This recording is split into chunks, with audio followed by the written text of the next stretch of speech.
माना कि कोई स्प्रिंग है, स्प्रिंग की सबसे मेन चीज एक तो होती है मूल लंबाई, ठीक है, मूल लंबाई।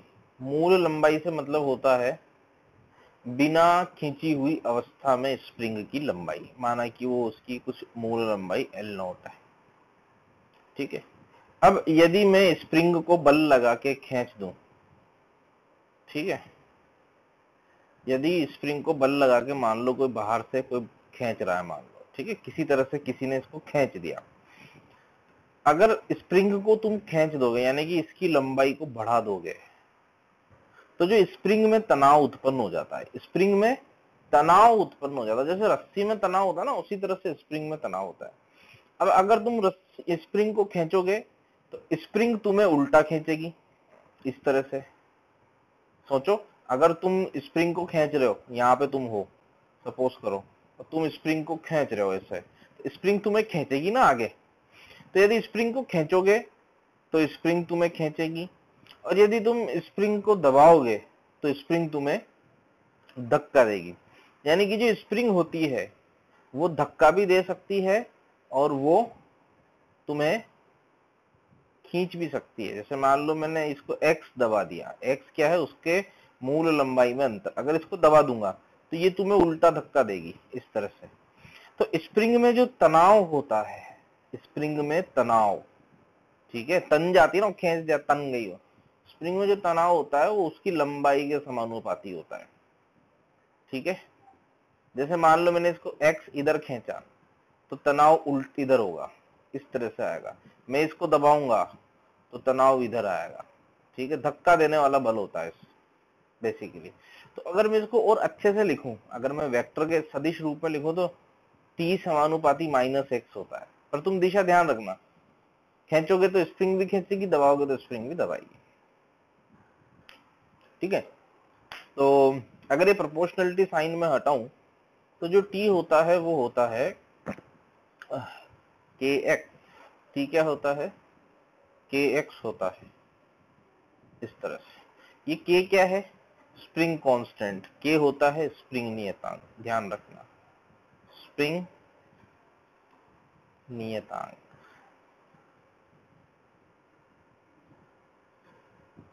ठीक है, k होता है स्प्रिंग नियतांक। इसका मात्रक क्या हो जाएगा बताओ, k का मात्रक क्या हो जाएगा, न्यूटन प्रति मीटर, न्यूटन प्रति मीटर। x क्या है, स्प्रिंग में खिंचाव या संपीड़न, स्प्रिंग, स्प्रिंग को हिंदी में कमानी बोलते हैं, ध्यान रखना, कमानी, स्प्रिंग की हिंदी कमानी होती है। स्प्रिंग में खिंचाव, ठीक है, खिंचाव, कितनी लंबाई में परिवर्तन हुआ, लंबाई में परिवर्तन x, ध्यान रखना, मूल लंबाई से कितना खींच रखा है, या संपीड़न, या कितना दबा रखा है, ठीक है। तो ये आदर्श स्प्रिंग होती है, ये हुक के नियम का पालन करती है, हुक का नियम यही होता है, हुक्स लॉ, ठीक है। आदर्श स्प्रिंग हुक के नियम का पालन करती है, वह द्रव्यमानहीन होती है, ध्यान रखना आदर्श स्प्रिंग के बारे में भी।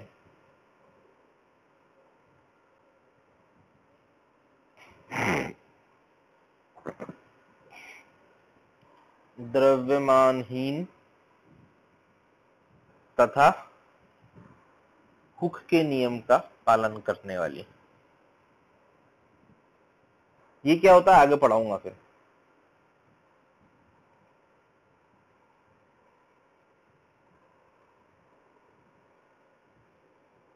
ठीक है, इतना ही समझना बस। T बराबर kx, दिशा तुम खुद चयन करोगे कि खींचेगी कि दबाएगी।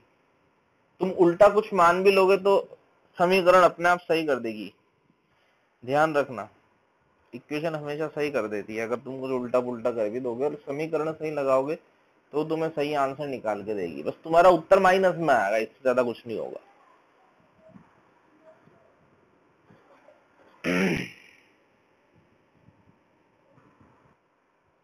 स्प्रिंग के माध्यम से एक ब्लॉक को अपन ने लटका रखा है, ब्लॉक का द्रव्यमान m है, स्प्रिंग का स्प्रिंग नियतांक k है। यदि ब्लॉक विराम में है तो यदि ब्लॉक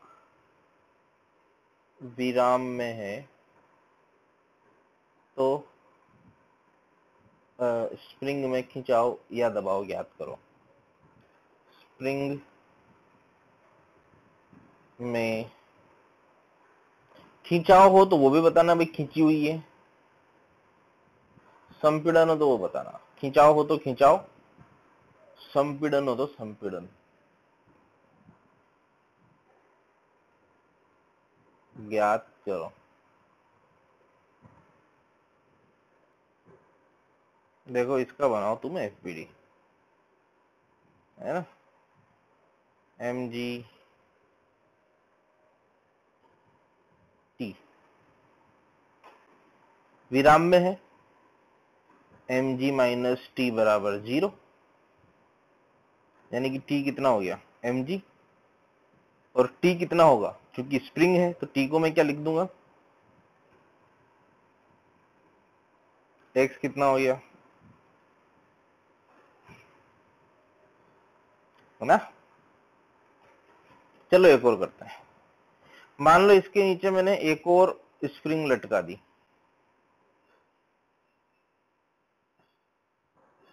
देख इस टी को देख, ये बताएगा तुझे खिंचाव है कि संपीड़न है। तो थोड़ा सा कॉमन सेंस भी लगा सकता है, तो ऐसी बात नहीं है। ये ब्लॉक को खींच रहा है ना, देख ब्लॉक पे कैसा बल लगा रहा है ये। अगर स्प्रिंग खिंचाव बल लगाती है तो स्प्रिंग में खिंचाव है, यदि स्प्रिंग धक्का देने वाला बल लगा रही है यानी कि स्प्रिंग में संपीड़न है। ठीक है ना, समझा। दोबारा से नया चित्र बना रहा हूं, उसमें नहीं करना है, तुम्हें नया ही बनाना है, वही बना रहा हूं, दोबारा से चित्र नया बना रहे हैं। एक स्प्रिंग, ब्लॉक, एक और स्प्रिंग, एक और block, m 2m k 2। k का मान स्प्रिंग पर निर्भर करता है, ध्यान रखना। k का मान किस पे निर्भर करता है, स्प्रिंग की बनावट पे, उसके पदार्थ पे, इन सब चीजों पे निर्भर करता है स्प्रिंग का स्प्रिंग नियतांक। ठीक है, तनाव पे निर्भर नहीं करता, ध्यान रखना। चलिए, तो ये स्प्रिंग 1 मान लेते हैं, स्प्रिंग 1 तथा स्प्रिंग 2, स्प्रिंग 1 और स्प्रिंग 2 दोनों में अगर तुम्हें लगता है खिंचाव है तो खिंचाव ज्ञात कीजिए, तुम्हें लगता है दबाव है तो दबाव ज्ञात कीजिए। देखो मान लो कि ये निकाय है, ये विराम में है, अगर ये विराम में है तो 2mg तो नीचे होना ही है, दिख ही रहा साफ साफ। स्प्रिंग में जो तनाव होगा वो ऊपर लगेगा, यानी कि स्प्रिंग तो खिंची हुई होगी, पक्की बात है। स्प्रिंग में तनाव, स्प्रिंग खींची हुई है, स्प्रिंग में तनाव खींचने वाला आएगा, कितना आएगा, मान लो T1 T2 आ रहा है, मान लेते हैं, ठीक है। अब ये स्प्रिंग इधर भी तो जुड़ी हुई है, यानी कि ये T2, ये क्रिया प्रतिक्रिया मत समझ लेना, ठीक है। इसका क्रिया प्रतिक्रिया अगर मैं स्प्रिंग पे भी अगर बनाऊं तो इसका प्रतिक्रिया ये है और इसका प्रतिक्रिया ये है, बीच में स्प्रिंग भी, इनको क्रिया प्रतिक्रिया ना समझ लें। mg तो है ही सही, ठीक है, mg तो है ही मेरे पास, कितना mg है वो, एक ही mg है, तो ये हो गया mg। ठीक है, एक और स्प्रिंग है ऊपर, और चूंकि रेस्ट पे है यानी कि पक्की बात है, इस स्प्रिंग को बल ऊपर ही लगाना पड़ेगा, यानी कि ये भी खींची हुई है, ये हो जाएगा T1, इसको नाम दे देता हूं मैं T1 के बराबर। तो अब देखो क्या करना है, force balance T2 minus 2mg, बराबर 0। T2 का मान लिख दो, K इंटू x1, x2 बोल देते हैं इसको, बराबर 2mg। x2 कितना हो गया यहाँ से, पता है मैं क्या कर रहा हूँ, मैं F बराबर ma अप्लाई कर रहा हूँ। मैं क्या कर रहा हूँ, F बराबर ma, इतनी सी तो बात है बस। दूसरी चीज मतलब ऊपर वाला T1 minus mg minus T2 बराबर 0। T2 कितना है 2mg, T1 बराबर 3mg। T1 को मैं लिख देता हूँ K x2, सॉरी x2 तो नीचे वाला, इसको x1 लिख देता हूँ। x1 कितना आया,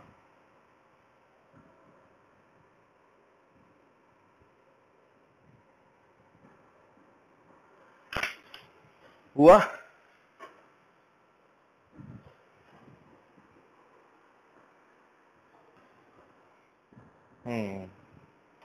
समझे।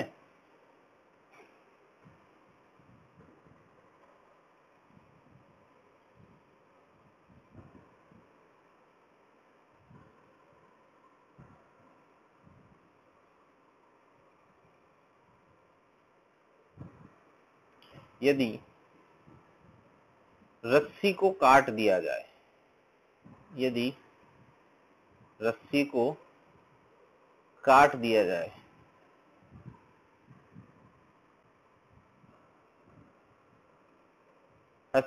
रस्सी हल्की है,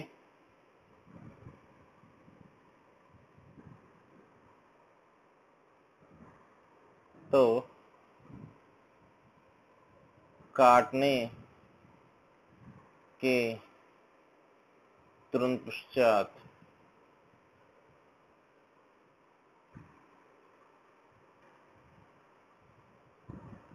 ए व बी का त्वरण ज्ञात करो।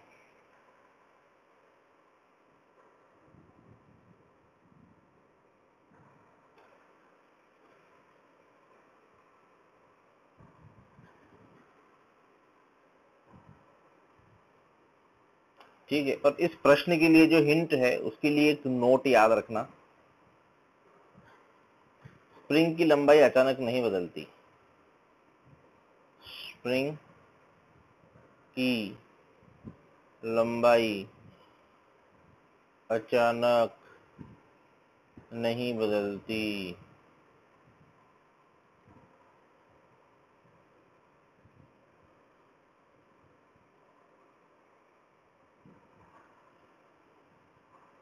बदलती एकदम से उसकी लंबाई नहीं बदलती। करो, लगाओ दिमाग अब। ये आईआईटी में आया हुआ सवाल है, एक बार आया था, बहुत पहले आया था। देखो, काटने के पहले एफबीडी बनाते हैं, ये विराम में है, ये भी विराम में है, mg, और ये हाँ 0, ये हो जाएगा kx, t1 बोल देते हैं इसको, t जो कि mg के ही बराबर होगा, स्प्रिंग का t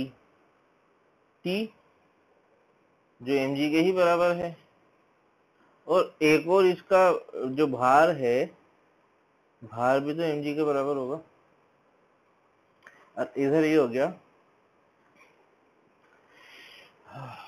t डैश, ये 2mg हो जाएगा। ठीक है, तो जैसे मैंने रस्सी को काटा, बोला ही नहीं चल रहा यार, मुंह में छाले इतने हो रहे, जैसे ही मैंने रस्सी को काटा, तो काटने के तुरंत पश्चात बताओ ये चेंज होगा क्या। ये तो काटने के पहले बनाया, इसको काट दिया यानी कि ये हट गया, ये हट गया, मतलब यूं समझ लो तुम, ये वाला ये। तो काटने के तुरंत पश्चात बताओ अब इस पर कुल बल कितना है नीचे की तरफ, 2mg, सिंपल। इसका त्वरण नीचे होना है, मान लो इसका त्वरण एक्सेलरेशन ऑफ ए है, डायरेक्ट लिख दूं 2g। बताओ इस पर कुल बल कितना है काटने के तुरंत बाद, ये तो चेंज हुआ नहीं, ये भी नहीं हुआ, इसमें तो कुल बल 0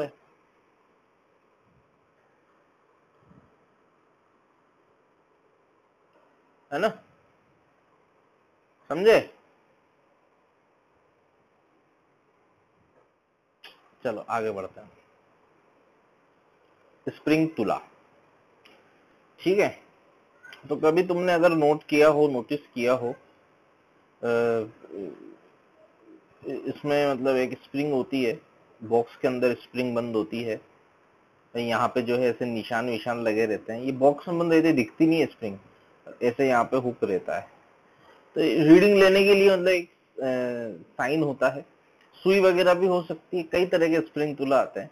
बस तुम्हें ये याद रखना है कि इसका पाठ्यांक होता है, इसके हुक पे लगाया गया बल होता है। स्प्रिंग तुला का पाठ्यांक, स्प्रिंग तुला का पाठ्यांक उस पर लगाया गया बल होता है। स्प्रिंग तुला का पाठ्यांक उसके हुक पर लगाया गया बल होता है।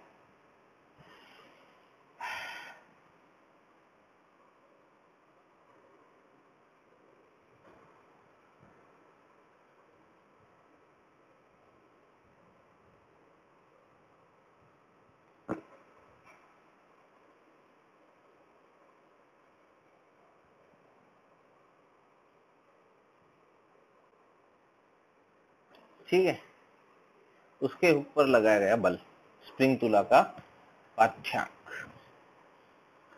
ठीक है, अब इसका जो पाठ्यांक होता है, ध्यान रखना, किलोग्राम फोर्स में होता है। किलोग्राम फोर्स मतलब केजी में आंसर आता है इसका। जैसे मान लो मैंने 10 न्यूटन का बल लगाया, तो आंसर क्या आएगा? 1 केजी। मान लो ये F 10 न्यूटन है, न्यूटन में अगर ये 10 न्यूटन है, तो इधर क्या आंसर आएगा? 1 किलोग्राम फोर्स। अगर मान लो इधर 20 न्यूटन लगा दूंगा, इधर आंसर क्या हो जाएगा? 2 किलोग्राम फोर्स। इधर मान लो मैं 30 न्यूटन लगा दूंगा, इधर कितना आ जाएगा? 3 किलोग्राम फोर्स। ठीक है, तो ये होता है इसका पाठ्यांक। करे सवाल?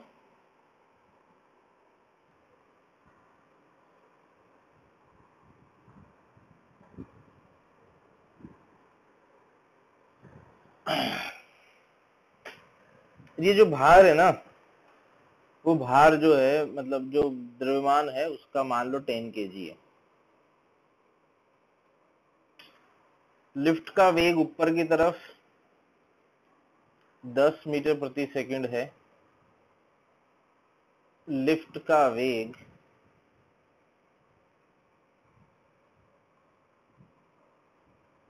2 मीटर प्रति सेकंड स्क्वायर की दर से कम हो रहा है।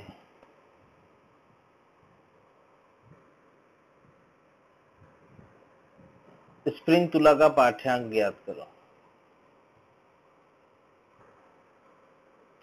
इसका पाठ्यांक कितना है ये बताओ। ये इसका है वेग, और वेग कम हो रहा है, इसका मतलब क्या है? त्वरण किधर है इसका? नीचे। कितनी दर से कम हो रहा है?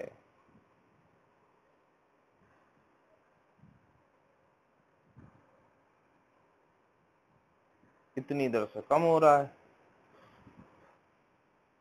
बिल्कुल। तो कुल बाह्य बल, देखो इस पे टी निकालना ना, तो इस पर ऊपर की तरफ मान लो टी है, नीचे की तरफ मान लो mg है, त्वरण इसके की तरफ नीचे की तरफ 2 है। लिफ्ट किधर जा रही है उससे कोई मतलब नहीं होता, मतलब होता है केवल त्वरण से। टी माइनस mg बराबर ma। अब अगर ऊपर की डायरेक्शन को मैं पॉजिटिव ले रहा हूं, तो टी mg कितना हो जाएगा? 100 इक्वल टू m कितना है इसका? 10, और a कितना नीचे की तरफ है, तो नीचे को -2 लिखना पड़ेगा, क्योंकि मैंने ऊपर की डायरेक्शन को प्लस माना है। आड़ा है इस तरह से। ये एक स्प्रिंग बैलेंस है, इस तरह से इसकी सेटिंग कर रखी है।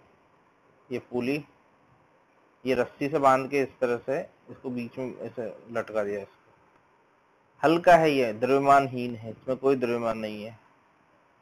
ठीक है, ये ऐसे और एक द्रव्यमान इधर, दोनों 1 kg है। ये भी 1 kg है, ये भी 1 kg है। ठीक है, ये पुली फिक्स कर रखी है यहाँ पे, ये पुली यहाँ पे अपन ये फिक्स कर रखी है पुली।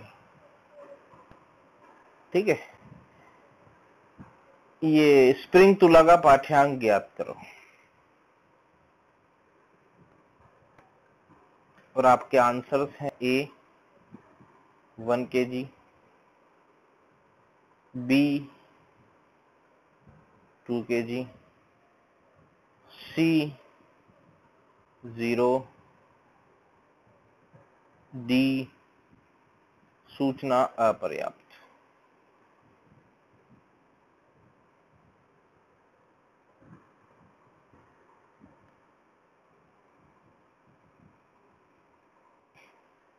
आंसर है 1 kg। कैसे? तुम्हें सिंपली इसमें तनाव निकालना है, यहाँ पे तनाव कितना होगा ये पता लगाना है। तो इसको भूल जाओ ना, या स्प्रिंग तुला हो या मत, तो अपने को क्या मतलब है। अपन तो फिजिक्स के विद्यार्थी, अपन तो इसको पूरा कंप्लीट रस्सी बना दो। इस रस्सी में तनाव कितना होगा देखो, ये बैलेंस रहेगा, ये 1 kg है, ये 1 kg है, कहीं भी नहीं जाएगा ये। तुम्हें सिंपली क्या करना है, तनाव निकालना है उस स्प्रिंग में, बस उस स्प्रिंग में तनाव निकाल लो। उसको रस्सी से रिप्लेस कर दिया, तनाव निकाल लिया, उसमें 1 kg आंसर आएगा। 1 किलोग्राम फोर्स के बराबर तनाव आएगा इसमें। चलो एक और सवाल करो।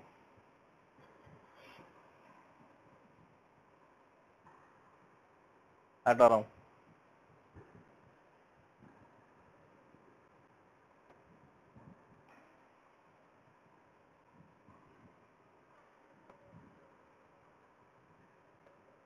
एक स्प्रिंग तुला है, इस स्प्रिंग तुला का नाम S1 है। दूसरा स्प्रिंग तुला है, इसका S2 है।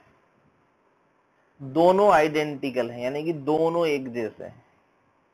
या अलग अलग भी होंगे तो कोई फर्क नहीं पड़ेगा उससे।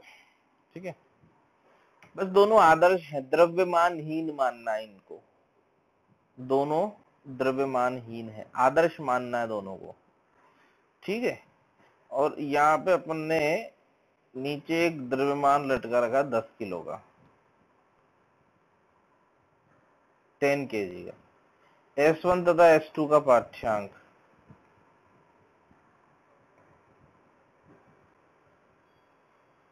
बताओ भाई।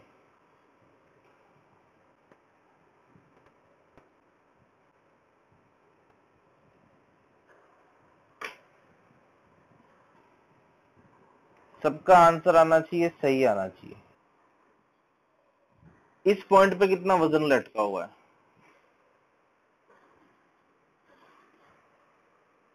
इसका आंसर 10 ही आएगा। इसका आंसर, इसका भी 10 आएगा, इसका भी 10 आएगा, इसका भी 10 आएगा।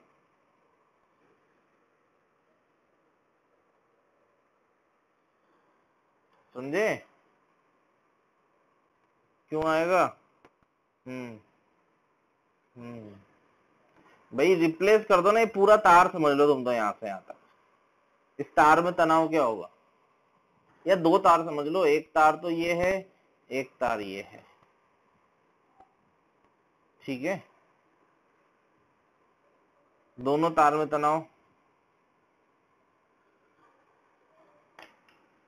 समान।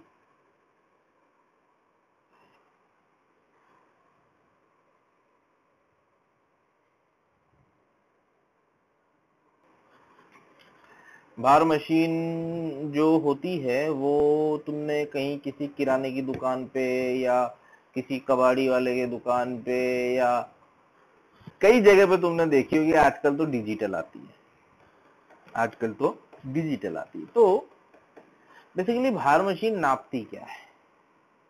मान लो कोई भार मशीन है, तुमने देखा होगा किराने विराने की दुकान पे अपन कई बार इस पे से हाथों से बल लगाते हैं ना, कई बार अपन हाथों से बल लगाते हैं तो भी इसमें रीडिंग आ जाती है। कभी करा एक्सपेरिमेंट? एक्सपेरिमेंट करो, है ना। तो बेसिकली जो भार मशीन का पाठ्यांक होता है, पाठ्यांक जो होता है वो उस पे लगने वाला अभिलंब प्रतिक्रिया बल होता है, ये याद रखना, अभिलंब प्रतिक्रिया बल।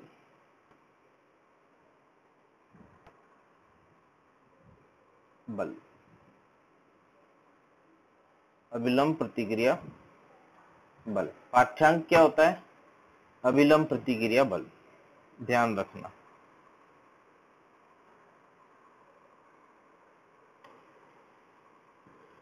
ठीक है, करें सवाल इस पे? सिंपल, तुम्हें क्या निकालना है? अभिलंब प्रतिक्रिया बल निकालना है इस सतह पे, वही तुम्हारा आंसर है।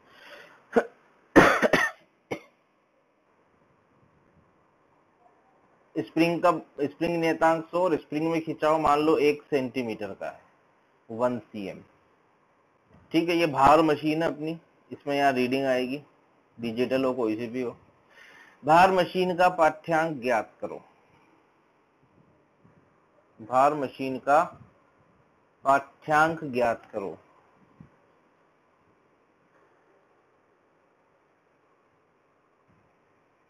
स्प्रिंग में खिंचाव है, ध्यान रखना, स्प्रिंग में संपीड़न होगा तो अलग आंसर आएगा, खिंचाव होगा तो अलग आंसर आएगा। क्योंकि स्प्रिंग में अगर खिंचाव होता है तो स्प्रिंग खींचने वाला बल लगाती है, संपीड़न होता है तो दबाने वाला बल लगाती है। तो मैंने माना है यहाँ पे स्प्रिंग में खिंचाव है 1 सेंटीमीटर का। अब आंसर दो। देखो, ये डब्बा, नीचे 10 kg, ऊपर की तरफ n, ठीक है। इन दोनों के मध्य अभिलंब प्रतिक्रिया बल इस पे नीचे लगेगा, मशीन पे नीचे लगेगा, डब्बे पे ऊपर लगेगा। स्प्रिंग में खिंचाव है तो खींचने वाला बल लगेगा kx, k कितना है? 100 इंटू, और x कितना है? x कितना है? 1/100, यानी कि 1 न्यूटन, 1 न्यूटन का ऊपर है। तो जो n होगा वो हो जाएगा, बताओ n कितना होगा? 99 न्यूटन होगा, और 99 न्यूटन मतलब 9.9 kg, ये आंसर आएगा। समझे? चलो ठीक है, आज यहीं तक।